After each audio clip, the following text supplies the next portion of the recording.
Dear students, today we'll take the last lecture in the development of heart.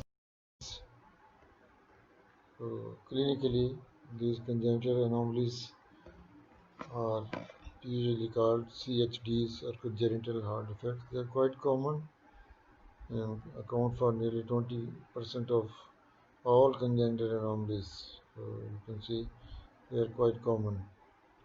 And they can be due to purely genetic factors or due to purely environmental factors like rubella virus,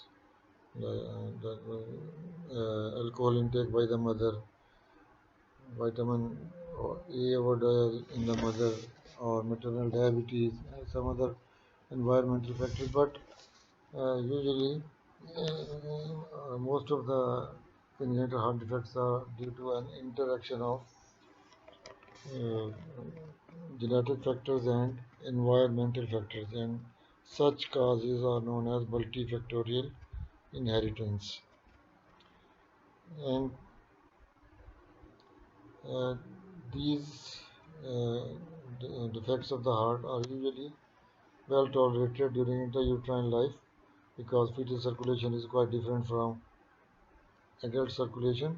So after birth, they manifest, and the most common manifestation of congenital heart defects, especially those ones which are severe ones, is cyanosis, a clinical condition called cyanosis, which means bluish discoloration of the skin and mucous membranes, especially the lips, the tongue, the tips of fingers, and the tips of toes. The reason for this bluish discoloration is that the blood leaks from the right side of the heart to the left. So there is mixing of deoxygenated blood into the oxygenated blood, and this leakage of deoxygenated blood into the oxygenated blood leads to bluish discoloration because the oxygenated blood normally has a reddish hue or reddish tinge, and deoxygenated blood normally has a bluish color. So because of excess of the deoxygenated blood, the color of the baby appears blue, and clinically such babies are called blue babies. This is a diagram. You can see a blue baby. The skin is not reddish as it should be in a normal baby, and it's bluish all over, but especially you can see the tongue is even more darkly colored. This is a blue baby. Here the facial features generally the skin is bluish, but you can see the lips and deep down the tongue also, they are deeply colored. They are more blue than the rest of the skin, which is also uh, much more blue than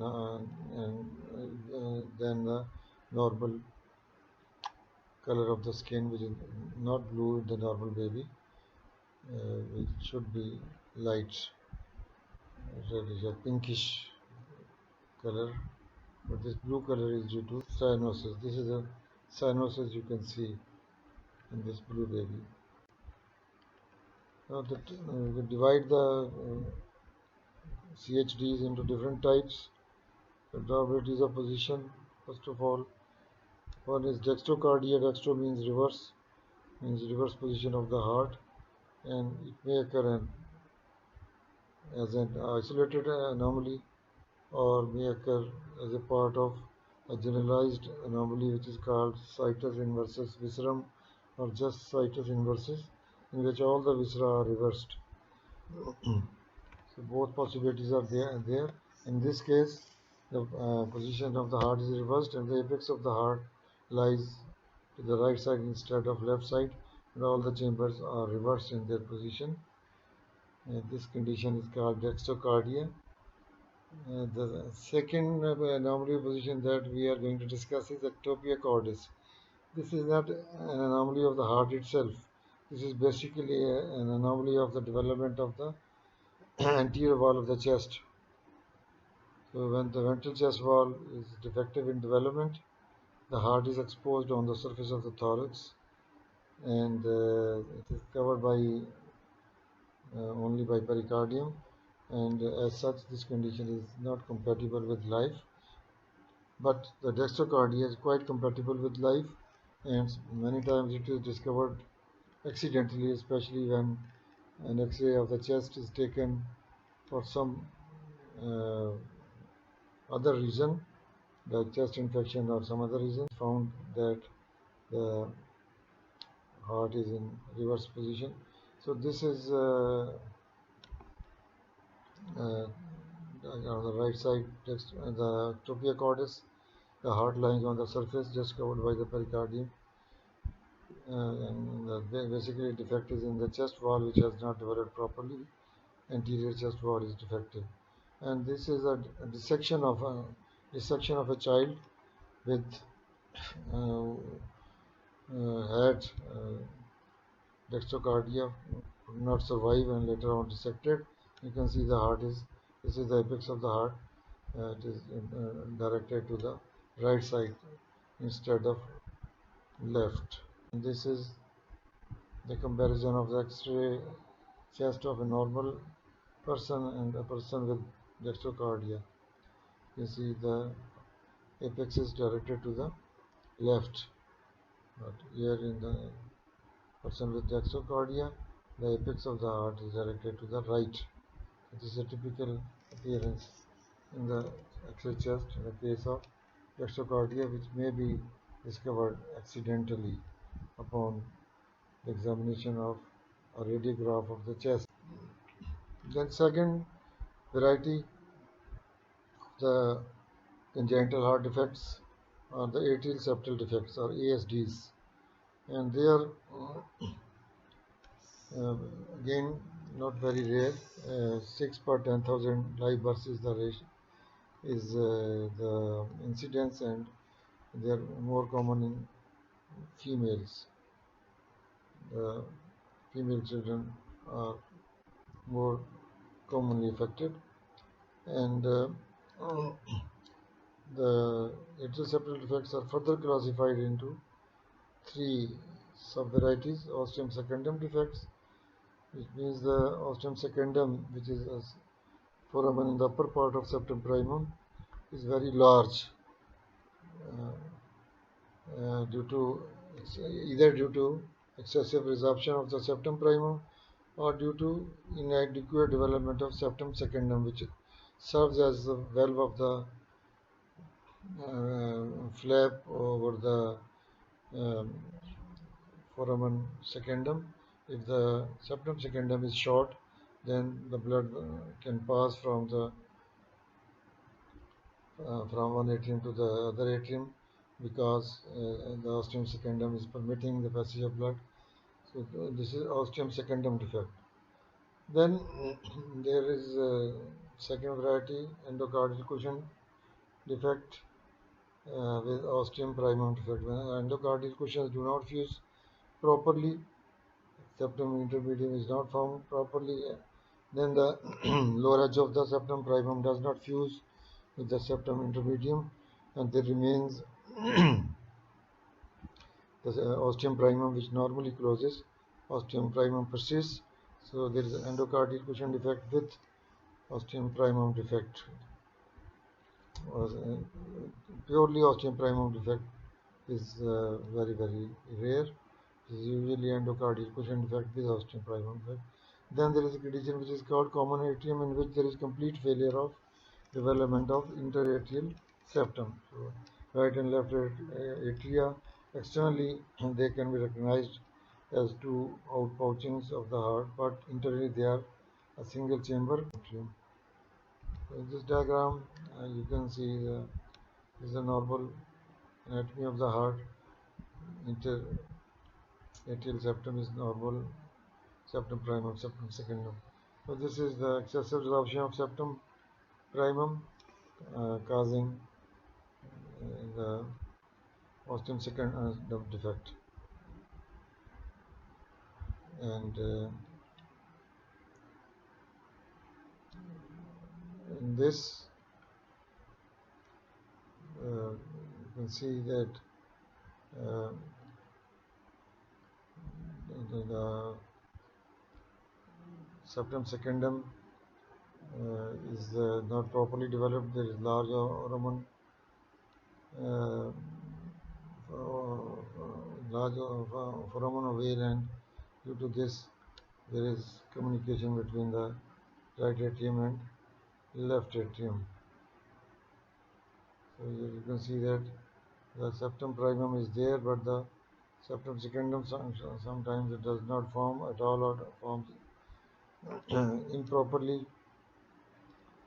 As you can see in this diagram, septum primum is there with septum with ostium secundum, and there is no septum secundum, and then there is this atrial septal defect, and this is a common atrium in which there is complete lack of formation of interatrial septum. Neither septum primum has been found nor septum secundum, and this leads to a common atrium. Then ventricular septal defects, or VSDs, they are the commonest of the CHDs, and incidence is 10 to 12 per 10,000 divers, and mostly they are found in septum muscular part and rarely in the septum membranaceum. But VSDs present in the septum muscular are usually clinically not important, because as the child grows, the heart muscle also develops and grows, and um, it usually closes that defect which is present in the septum muscular, and either there is no leakage or very small leakage, unimportant leakage, clinically insignificant leakage from the uh, one side of the heart to the other, and if the VSD is large, then it will lead to a blue baby, but usually the VSDs are small and clinically unimportant. So when there is a large VSD, it allows shunting of blood from the left ventricle to the right ventricle, because the left ventricle has higher pressure and is having uh, walls which are thicker than those of the right ventricle, and the more blood after, of course, birth of the fetus, the birth of the baby, more blood passes into right ventricle.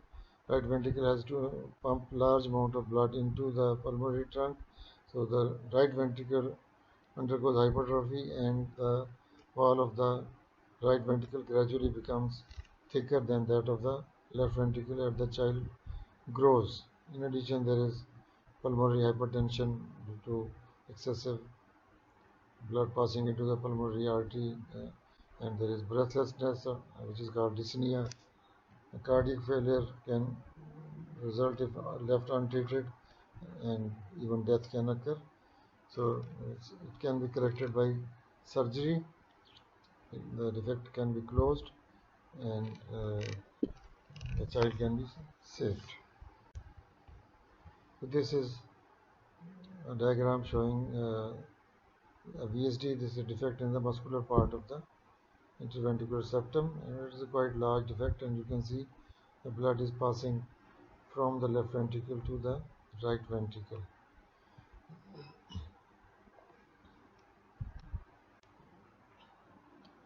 And this is a diagram of VSD in the membranous part of the interventricular septum. You will see septum muscular is alright, but septum membranaceum is either missing or very it is defective, and there is a foramen which is the persistence of interventricular foramen, and this also results in passage of blood from left ventricle to the right ventricle, and pulmonary hypertension and all those features of the VSD are there. because the blood is leaking from left ventricle to the right ventricle, and right ventricle has to push this blood into the pulmonary artery. So pulmonary hypertension and then breathlessness, right, heart failure, and even death can result if left untreated. But this defect, the defect of septum membranaceum, is very difficult to treat as compared to the defect in the muscular septum. In the persistent atrioventricular canal, when there is lack of fusion of endocardial cushions, the atrioventricular canal persists, and it is most common in cases of Down syndrome, trisomy 21, or Mongolism. These children show persistent atrioventricular canal in 20% of the cases, otherwise it is very rare. And when persistent atrioventricular canal is there, and there are associated defects like ASDs, VSDs, anomalies of the valves. So this is a diagram of the normal heart, and this is a diagram of the persistent atrioventricular canal, where you can see that the septum intermedium has not developed, endocardial cushions have not formed, and resultantly there is this persistent atrioventricular canal, and there is ESD also, and there is VSD also, and it's a combination of many anomalies then, and the survival is very difficult if it is severe defect. Then valvular anomalies, anomalies of the valves of the heart. Valves of the heart are either pulmonary valve and the aortic valve, which are called semilunar valves, or the atrioventricular valves, which are on the right side it is known as tricuspid valve, and on the left side is known as mitral valve. So a valve may suffer from stenosis, that is narrowing, or atresia, that is complete closure. Coming to the sublunar valve of the aortic side, that is the aortic valve, aortic stenosis, narrowing of the aortic valve. Sometimes it is aortic valvular stenosis, and sometimes it is subaortic stenosis. Aortic valvular stenosis, the valve cuffs are partially fused with each other, and the small amount of blood, that is much less amount of blood, is allowed to pass from the left ventricle into the aorta due to fusion of the cups of the valve with each other, and this is aortic valvular stenosis. But subaortic stenosis is a condition in which a band of fibrous connective tissue lies in the aortic vestibule, and that causes narrowing of the aortic valve. That is not an anomaly of the cusps of the aortic valve, but it is producing similar symptoms. And when there is aortic stenosis, there is always left ventricular hypertrophy, because the left ventricle has to work harder to push blood into aorta against resistance. Then there is aortic atresia. Complete failure of aortic valve cusps will lead to aortic atresia, and when such is the condition, then the blood reaches the aorta from pulmonary trunk through a patent ductus arteriosus, and the aorta, left ventricle, left atrium are under. So this is a diagram. Here is the surface view of the heart with aortic stenosis. You can see the aorta is small in size, the left ventricle is small in size, and the blood is reaching through this is the ductus arteriosus, which is the patent, which remains patent. So the blood which passes into the left atrium, and there is a defect of interventricular septum also. So when it passes to the left ventricle, the aorta is very narrow, as you can see here.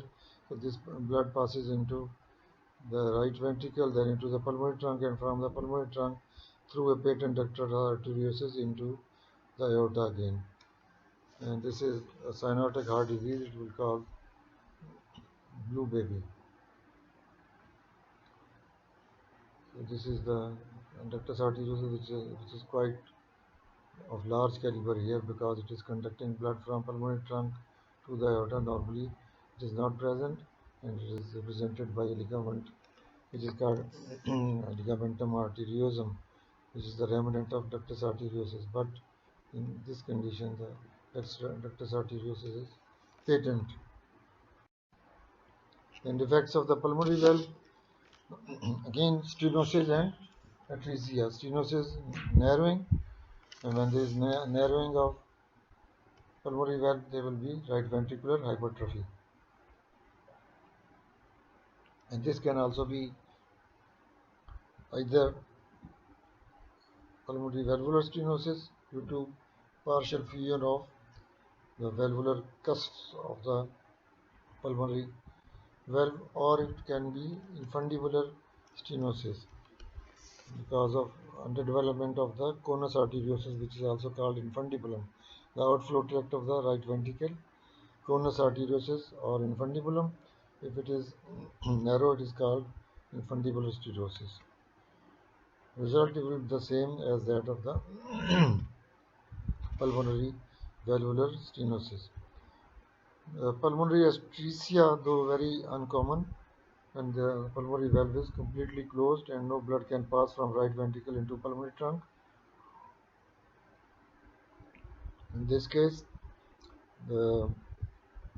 there is an ASD, foramen ovale remains patent, and blood which passes into the right atrium because when the right ventricle is having no outlet due to pulmonary atresia, it remains because of back pressure, it remains in the right atrium. Then from the right atrium, it passes to the left atrium, and from left atrium to left ventricle.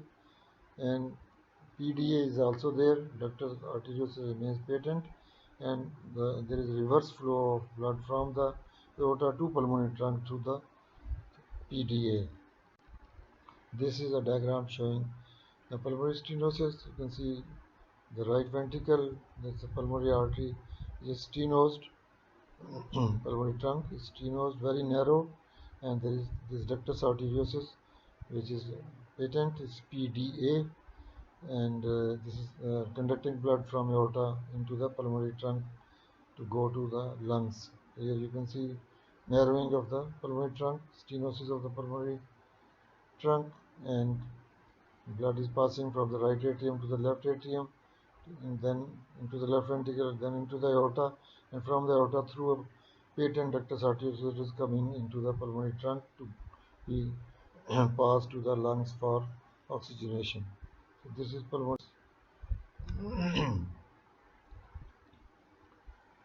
Then tricuspid valve and the mitral valve. First, the tricuspid valve between the right atrium and right ventricle. Again, it can undergo atresia or complete closure, and the cusps, all the three cusps of the tricuspid valve are fused to each other. There is complete closure of tricuspid valve, and it is associated with ASD, VSD, and PDA. And these defects allow the child to survive for some time because of the shunting of blood through these defects. But there is intense cyanosis, and this condition is not compatible with life unless there is some treatment by surgery or by some prosthesis in time. The right ventricle obviously will be very small because no blood is passing into it from the right atrium. No blood is passing into the right ventricle. Then there is this anomaly, excuse me, Epstein's anomaly. If the tricuspid valve is displaced downwards or into the right ventricle, and the cusps are attached to the ventricle wall, and this causes incompetence of this valve and results in regurgitation of blood from right ventricle into right atrium. This is called Epstein's anomaly.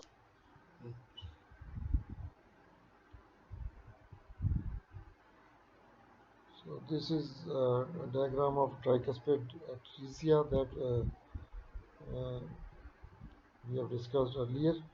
We can see that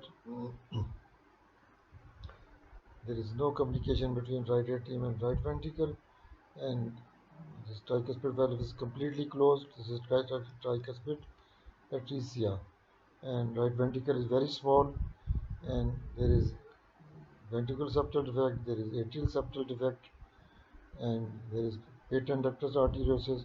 Due to the atrial septal defect, the blood is passing from right atrium to left atrium, and when from the left atrium it comes to left ventricle, and from the left ventricle through a ventricular septal defect it passes to right ventricle, then it passes into the pulmonary artery, and also the blood which is passing from the left ventricle into the aorta, some of them that also comes back into the pulmonary trunk through a patent ductus arteriosus.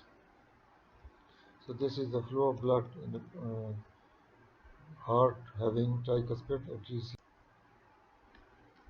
The defects of mitral valve, again mitral atresia, and this is always associated with atrial septal defect, and through this atrial septal defect the blood passes from left atrium into right atrium, and when there is mitral valve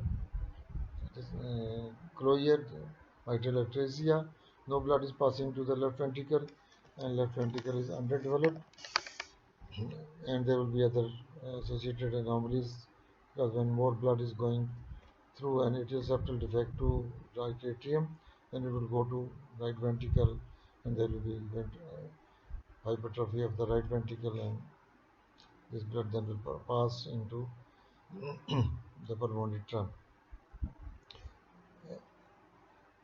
and through the pulmonary trunk and patent ductus arteriosus, some of it will pass into the aorta. Again, this defect is not compatible with life, and the child cannot survive for long. In anomalies of the conotruncal region, the most probable defects for these anomalies, if you remember in our previous lecture, we said that the neural crest cells which migrate from the neural tube come to lie in the pharyngeal arches and then migrate into the developing heart. They take part in the formation of septa in the conus cordis and truncus arteriosus. When there is some defect of migration of these neural crest cells, there will be anomalies of conotruncal region. So one of these anomalies is persistent truncus arteriosus. Due to lack of formation of septum in the conus cordis and truncus arteriosus, there will be a common outflow of right and left ventricle, and this will always be associated with VSD, because the lower margin of the conal septum takes part in the formation of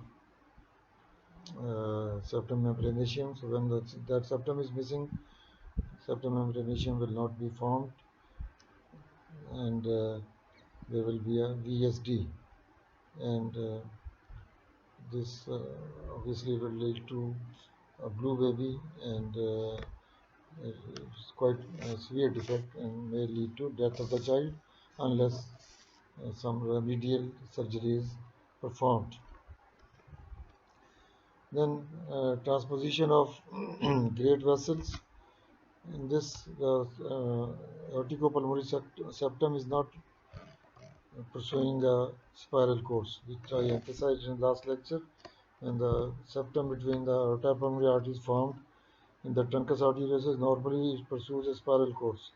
But if it does not pursue a spiral course, then the blood from left ventricle will pass into pulmonary trunk, and blood from right ventricle will pass into ascending aorta. This is called transposition of great vessels, and the oxygenated and deoxygenated blood will mix through a patent foramen ovale. That there will be an ASD.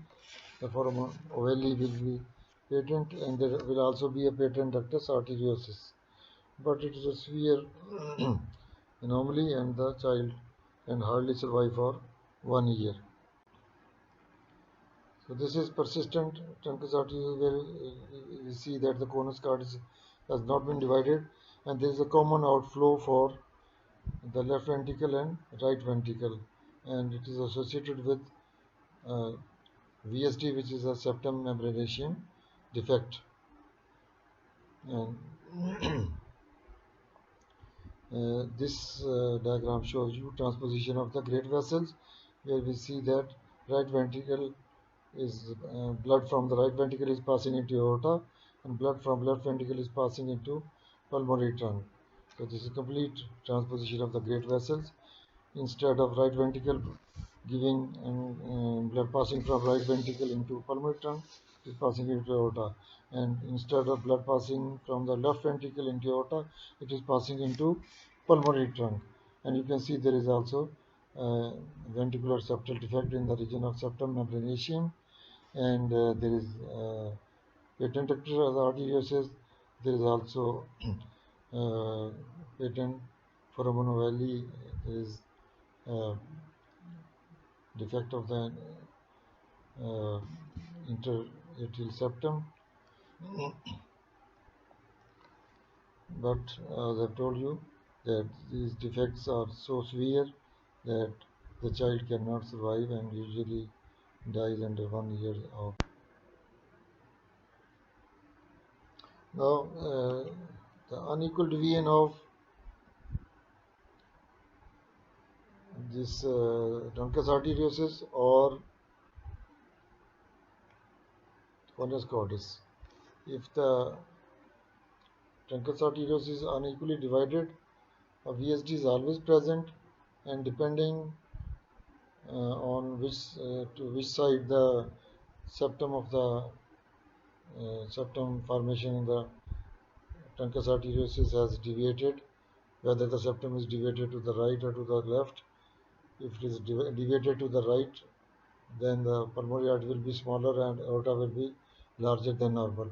If it is deviated to the left, then the origin of aorta, ascending aorta, its origin will be larger, having a larger aperture, and the pulmonary trunk will be having a smaller aperture at its origin. And VSD is always present because there is a defect in the septum membranatium part of the interventricular septum and the larger artery. If it is aorta, or then it will be lying the VSD, or if it is pulmonary trunk is of larger size, then that will be overlying the or overriding the VSD. The next anomaly is the Fallot's tetralogy, and this is the commonest cause of congenital cyanotic heart disease. Its incidence is 10 in 10,000, and basic defect is unequal division of conus cordis. And the conus cordis, the septum which is found as a conus cordis, that is conal septum, it is deviated to the right, leading to pulmonary stenosis. When it is deviated to the right, there is always naturally there will be pulmonary stenosis. The size of the origin of pulmonary artery will be narrow, and there will be an accompanying ventricular septal defect in the septum membranatium. So membranous ventricular septal defect, and because the aorta is of larger size as compared to pulmonary artery, then it will be overriding the VSD. And because there is pulmonary stenosis, the muscle of the right ventricle is hypertrophied. Secondarily, of course, after birth, due to larger work it has to perform. So, due to pulmonary stenosis, there is hypertrophy of right ventricle. But this diagram shows you the four defects of the Fallot's tetralogy: pulmonary stenosis, ventricular septal defect. This is the overriding aorta, and this is the hypertrophy of right ventricle. Normally, right ventricle has thinner wall than the left ventricle, but here you can see right ventricle is having almost or even thicker wall than the left ventricle because of the pulmonary stenosis. And this is a congenital. This congenital anomaly I told you is the commonest cause of blue babies or the cyanotic heart disease, and because the deoxygenated blood is mixing with the oxygenated blood, and this is compatible with life, but um, if it is not treated, then the child cannot survive for long and not more than a few years. But it is a treatable disease, and surgeons can operate and repair the defects, and then the child can be saved.